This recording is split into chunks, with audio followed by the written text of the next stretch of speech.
As we prepare for the AP Lang exam, what I want to do today is I want to review the rhetorical essay structure, just so that you feel the confidence that you're writing the essay accordingly. Now, there are many ways to write an essay, this is true, but few, if any, ever deviate from the guidelines that I'm about to give you.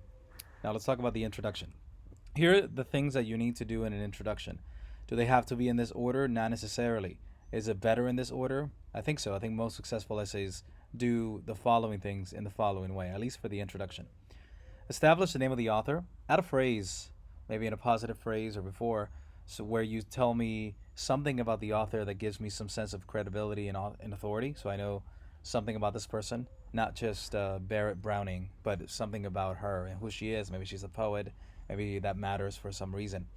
Establish the genre, the title of the work, if it is relevant. Sometimes some of these prompts don't really have a title, so you might have to call it a letter or her petition letter. You might want to invent a title. Make sure that your verb here establishes what the rhetorical intent, meaning assert, argue. You wouldn't say, in her letter she says that. We don't want to use those. Claims, argues, suggests, implies, that kind of thing. And a kind of clause, that clause.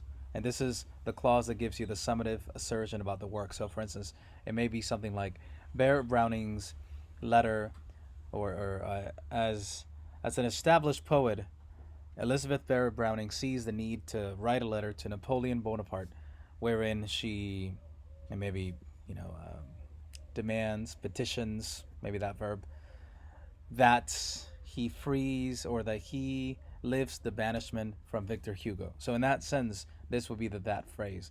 This usually takes you about one sentence, and this right here usually takes you about two. So here what you want to do is you want to establish the purpose of the writing and an explanation of how that purpose is developed and supported. So this is what you would consider your thesis. The next thing you want to do is give me a series of rhetorical strategies and devices. So the way you would do that is you say what the purpose is, meaning what Elizabeth Barrett Browning is trying to accomplish, if that's the case, if that's the letter you're analyzing. And immediately after, in order to do this, now you don't always have to do it as rigid as that. You may begin with something like, by repeating phrases such as, what touches you, Barrett Browning implies that the only threat to Napoleon's reputation is maybe something like that. So you don't necessarily have to say in order to, but it should always feel like that. It should always feel like each thing you mention is doing something. So you should always mention the job or the thing it is accomplishing.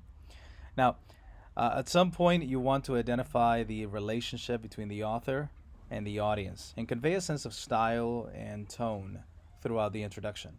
By tone, what I mean is you want to say what it is that the sense that you get from her letter. Is it condemning? Um, is it really that humble? Right? I mean, because this petition is very tricky. Now, here's an example of an introduction. This is Kylie's intro.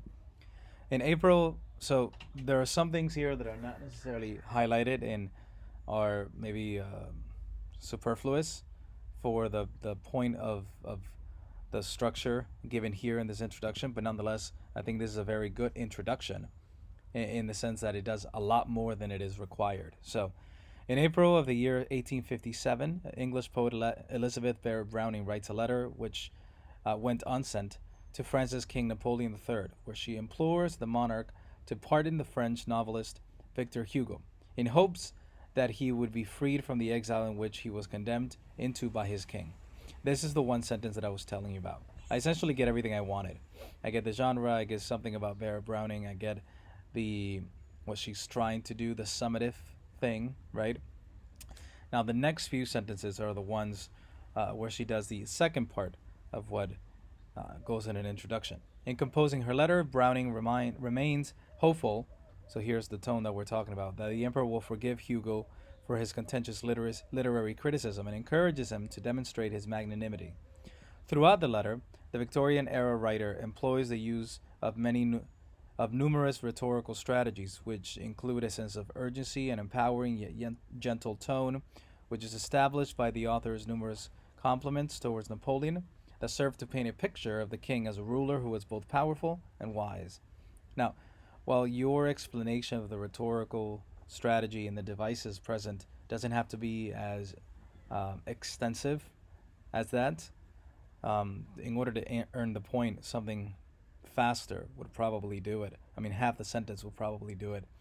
But nonetheless, this is an example of somebody who goes beyond what is asked. So, what's more, with repetitions of what really touches Napoleon's reputation with an embedded irony about being the bigger man, she implies to the French king that by publicly forgiving Hugo, he will win the approval of his people, better his reputation, and secure his reign over France. So, overall, this introduction is very inclusive of all the elements that we've discussed here, right? Now, I am not implying that you need to write this intro in order to earn the 1 point. I think half of this will give you the point. But all of this will give you the point and will put you in good standing for the sophistication point later on. Okay, the body paragraph. For the body paragraph, you want to have first a topical sentence, which, or a transition if this is your body too, which essentially makes the claim about the strategy that you see working, right? So you want to establish that right from the beginning. Then provide examples that support that claim, and you want explicit textual evidence supporting those examples. You might want to weave them into your comments so that they're not just set up, right? Like the writer says, colon, open quotation mark. That's never as good as embedding the quotation within the sentence. And you want to discuss all the strategies used in the beginning of the section supporting the text. In this case, at the beginning of the section, because that's the section you're analyzing, and then for body two would be the latter portion of the section. It should be at least three or more complex stylistic sentences. So this middle portion of the body. You want to discuss how the examples support the idea, these examples that you are presenting here, and you want to connect the strategy that you started with at the beginning back to the purpose of the text, right? You never leave a body paragraph without mentioning the purpose at least once. Here's an example of a body paragraph. This is Adrian's body paragraph. Browning opens her letter by introducing herself as far less superior than her audience. Now, he doesn't really tell you the strategy till you get here, which is credibility. But I get the sense that by introducing herself, he's talking about character, which leads me to think ethos. And I'm right, but he doesn't say it immediately here. He waits till here, but that's okay, right? Because right after presenting this claim, he goes into a quotation. I am only a woman and have no claim to your majesty's attention except that of the weakest on the strongest. And this quotation, it's good because it immediately proves the statement presented before, and that's important. There's always a disconnect I see between what the student is claiming that the text is doing and then what the line that is quoted from the text. I always feel like there's a disconnect. Things are not immediately related, and that's a problem for the reader. If you say A and the portion of text you quoted doesn't say A, that's a problem. Okay, by beginning this acceptance of being weak in comparison to the emperor, she lets him know that she's not trying to demand him to follow her request. She does build her credibility, however, saying that it is not the first time she's talking to someone of higher power. Here's another quote. Yet by having through a studious and thoughtful life grown used to the great men among the dead at least, I cannot feel entirely at a loss in speaking to the Emperor Napoleon. Okay. And these lines Browning establishes her ethos, saying that she is accustomed to speaking to those above her, so she is not entirely fazed by Napoleon. So then she goes on to say that she has no connection to Hugo, but she simply knows that he is a great author. So here's another line. For this man, whatever else he is not, is a great poet of France, and the emperor, who is the guardian of her other glories, should remember him and not leave him out. She acknowledges that Hugo has sinned against the emperor and does not deserve to be excused, yes, yet he should be forgiven and allowed to return to France as a great poet and the nation is missing. Now, so far what we're getting a lot of, though we are getting the devices, and I'm getting the sense of a strategy here, there's a lot of commentary, like quotes, comments, quote, comment. That's really a lot of what I'm getting. So what you want to do is you want to also add an analysis portion to it. And I think you get that down here by mentioning how minimal she is compared to Napoleon. Browning gains his respect and attention, which allows her to establish her own credibility as one who has talked to several people of higher class, allowing her to later make the case for her argument for pardoning Victor Hugo. So as bodies go, this is an example of a three.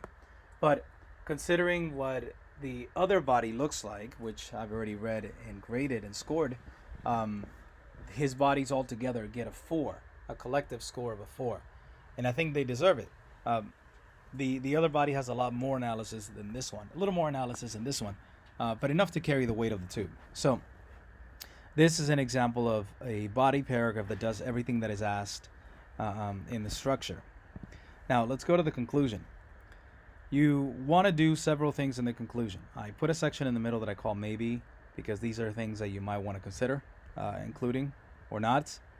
So the restatement or the reinvention of the thesis, the purpose is, well, the purpose is enough at the beginning of the conclusion, meaning it's enough for you to simply say, well, the purpose of the of the piece is. You really don't have to go through all the strategies and the devices again.